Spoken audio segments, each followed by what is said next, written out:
এখন যারা খেলছে, এখন যারা জিতবে তারাও চলে যাবে, যারা হারবে টিম থেকে বাদ, মানে এই টুর্নামেন্ট থেকে বাদ, ঠিক আছে?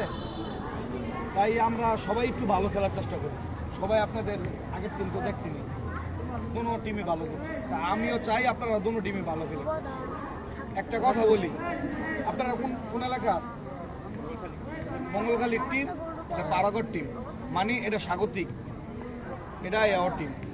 স্বাগতিক টিমরে আমি বলি, যদি মনে করেন যে আমার মাঠে খেলা, আমার শক্তি আছে, আমার বড়াই আছে, আমার পাওয়ার আছে, সব মাঠের বাইরে, মানে যা আছে সব আমি করি, সব আমার পাওয়ার। ওই মঙ্গলখালী কেটায় আর পারাগাঁও কেটাতে আর ব্যাপার না, যা দিমো আমি লিগেল, ঠিক আছে? ফেয়ার প্লে ম্যাচ চালানো। ওই আপনার মাঠে দেখে যে আপনারা আমি প্রাধান্য দেবো বেশি, ওই দূরের দিকে ওরা দেবো না, হবে না। দুজনের সমান প্রাধান্য দেবো, ঠিক আছে? সমান ম্যাচ চালাবে, সবাই ভালো খেলবেন, ভালোবাসি বাজাবো। আপনারা উল্টা পাল্টা খেলবেন, আমি উল্টা পাল্টা বাসি বাজাবো। আমি আমার আনসার হায়ার করি, আপনারা উল্টা পাল্টা খেলবেন, আমি রেড ক্যাপ মেট ক্যাপ মেরে দিয়ে চলে যাম, খেলা শেষ।